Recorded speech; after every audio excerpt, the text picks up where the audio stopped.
Assalamualaikum warahmatullahi wabarakatuh. Perkenalkan, nama saya Fatulisan dengan NIM 245211213 dari kelas 1F Program Studi Manajemen Bisnis Syariah Fakultas Ekonomi dan Bisnis Islam Universitas Islam Negeri Raden Mas Said Surakarta. Nah, di sini saya akan menjelaskan mengenai produksi industri halal pembuatan tahu. Salah satu industri yang bergerak di sektor pangan adalah produksi tahu. Tahu merupakan makanan yang dibuat dari endapan kedelai yang digiling kemudian dipadatkan hingga membentuk sebuah balok. Salah satu industri tahu yang saya ambil kali ini bernama Putri Tunggal yang ada di Desa Kandangan, Kecamatan Ngawi, Kabupaten Ngawi, Provinsi Jawa Timur.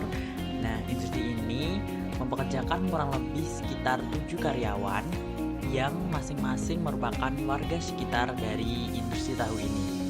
Dari industri ini, kita dapat kaitkan dengan makosyid syariah. Nah, apa sih makosyid syariah itu? Makosyid syariah ialah tujuan utama yang ingin dicapai dalam kehidupan umat muslim. Makosyid syariah meliputi 5 hal. Yang pertama adalah al-din, yang kedua al-nafs, yang ketiga al-aql, yang keempat al-nasl, dan yang kelima adalah al-mal. Nah, makosyid syariah yang pertama ialah al-din, yaitu menjaga agama. Industri pembuatan tahu yang mengutamakan bahan baku yang halal dan proses yang sesuai dengan prinsip syariah membantu umat Islam dalam memenuhi kebutuhan pangan mereka tanpa melanggar aturan agama.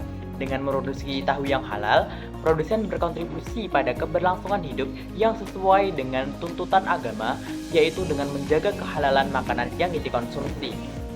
Nah, hal ini sejalan dengan penggalan surat Al-Baqarah ayat 168 yang berbunyi Bismillahirrahmanirrahim. Ya ayyuhan nasu kullu mimma fil ardi halalan thayyiba wa la tattabi'u khudwatisy syaitan innahu lakum aduwwum mubin. Yang artinya, wahai manusia, makanlah dari makanan yang halal dan baik yang terdapat di bumi, dan janganlah kamu mengikuti langkah-langkah setan. Sungguh, setan itu musuh yang nyata bagimu. Dari ayat ini dapat kita tarik kesimpulan bahwa ayat ini menekankan pentingnya menjaga konsumsi makanan yang halal dan baik dari segi syariat maupun kesehatan, serta menghindari godaan setan yang dapat menjerumuskan manusia dalam perilaku buruk dan dosa. Nah, yang kedua mengenai al-nafs, yaitu menjaga kehidupan manusia dan memelihara kesejahteraan fisik dan mental. Penggunaan bahan yang segar dan tidak terkontaminasi bahan kimia berbahaya seperti formalin yang sejalan dengan prinsip Islam yang mengajarkan untuk menjaga kesehatan tubuh. Tahu yang dihasilkan di industri ini dengan bahan alami dan tanpa bahan berbahaya akan meminimalisir resiko gangguan kesehatan seperti keracunan atau penyakit yang diakibatkan oleh bahan kimia berbahaya. Tiga, yaitu al-aql, yaitu menjaga akal. Produk tahu yang sehat dan bergizi akan membantu mempertahankan fungsi otak dan tubuh secara keseluruhan dengan bahan-bahan yang bebas dari zat kimia berbahaya. Konsumen tidak hanya mendapatkan makanan yang halal, tetapi juga makanan yang mendukung kecerdasan dan daya pikir yang lebih baik, karena pola makan yang sehat berkontribusi pada fungsi otak yang optimal. Yang keempat yaitu al-nasl, artinya menjaga keturunan. Makanan yang sehat dan bergizi seperti tahu yang diproduksi dengan bahan-bahan alami dan halal sangat penting untuk perkembangan generasi muda. Dengan menyediakan tahu yang berkualitas tinggi, industri tahu ini berkontribusi pada pembentukan generasi yang sehat, cerdas, dan berakhlak mulia.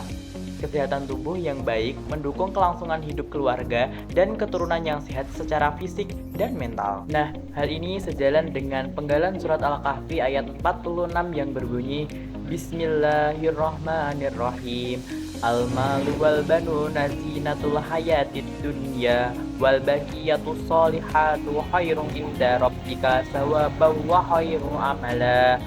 Artinya, harta dan anak-anak adalah perhiasan kehidupan dunia, tetapi amal kebajikan yang terus-menerus adalah lebih baik pahalanya di sisi Tuhanmu, serta lebih baik untuk menjadi harapan.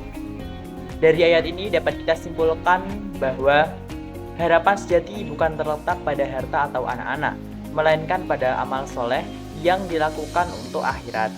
Pahala dari amal soleh akan terus berlanjut dan memberi manfaat yang abadi di akhirat, sedangkan kenikmatan duniawi hanya bersifat sementara. Nah, yang kelima atau yang terakhir yaitu al-mal, menjaga harta. Industri pembuatan tahu yang berbasis syariah Memproduksi produk yang halal, berkualitas, dan aman dari bahan berbahaya juga memiliki dampak positif pada ekonomi. Dengan mematuhi prinsip syariah dalam bisnis, produsen tahu memastikan bahwa keuntungan yang diperoleh tidak hanya halal, tetapi juga berkelanjutan, karena konsumen semakin sadar akan pentingnya konsumsi produk yang halal dan sehat. Ini dapat menciptakan lapangan kerja yang bermanfaat bagi masyarakat, serta memastikan distribusi kekayaan yang adil. Lalu, bagaimana industri tahu ini berpengaruh pada politik ekonomi nasional dan internasional? Nah, industri tahu berbasis syariah turut memberikan dampak positif pada ekonomi Indonesia, baik secara langsung maupun tidak langsung. Yang pertama, yaitu peningkatan perekonomian lokal. Industri tahu berbasis syariah memberikan peluang kerja di tingkat lokal, terutama bagi para petani kedelai dan pengusaha kecil menengah. Keterlibatan masyarakat dalam rantai pasokan tahu memberikan dampak positif terhadap pemberdayaan ekonomi lokal. Yang kedua, mendorong ekspor produk halal. Produksi tahu berbasis syariah berpeluang untuk membuka pasar internasional, terutama di negara-negara dengan mayoritas penduduk Muslim. Indonesia sebagai produsen tahu terbesar dapat memanfaatkan sistem distribusi halal dan sertifikasi yang diperoleh untuk memperluas pasar ekspor. Produk tahu yang terjamin kehalalannya menjadi daya tarik bagi negara-negara seperti Malaysia, Timur Tengah, dan bahkan Eropa. Yang ketiga, penciptaan kewirausahaan. Dengan semakin banyaknya pengusaha yang berbasis pada ekonomi syariah, sektor industri tahu menciptakan lapangan pekerjaan dan menumbuhkan jiwa kewirausahaan di kalangan umat Muslim Indonesia. Hal ini berperan dalam mengurangi angka pengangguran dan mendorong pertumbuhan ekonomi di berbagai wilayah. Nah, selanjutnya pengaruh industri tahu dalam politik ekonomi internasional. Di tingkat internasional, industri tahu berbasis syariah dapat mempengaruhi hubungan ekonomi Indonesia dengan negara-negara lain, khususnya dalam konteks ekonomi global yang semakin berorientasi pada produk halal. Yang pertama, yaitu persaingan global dalam industri halal. Negara-negara seperti Malaysia, Turki, dan Brunei juga terlibat dalam produksi dan ekspor produk halal, termasuk makanan seperti tahu. Indonesia dapat memanfaatkan posisi geografis dan sebagai pusat produsen tahu terbesar untuk memperkuat pengaruhnya dalam pasar halal internasional. Yang kedua, yaitu perdagangan halal di Asia dan Timur Tengah. Negara-negara Timur Tengah dan Asia Tenggara adalah pasar penting untuk produk halal dengan adanya standar kehalalan yang ketat dan sertifikasi MUI, Majelis Ulama Indonesia. Indonesia dapat meningkatkan ekspor tahu berbasis syariah ke negara-negara tersebut, memperkuat posisinya dalam pasar makanan internasional. Yang ketiga atau yang terakhir, mengenai diplomasi ekonomi syariah. Melalui kebijakan yang mendukung ekonomi berbasis syariah, Indonesia dapat memperkuat hubungan diplomatik dan ekonomi dengan negara-negara muslim lainnya. Produk tahu halal Indonesia dapat menjadi bagian dari diplomasi ekonomi ini, meningkatkan kerjasama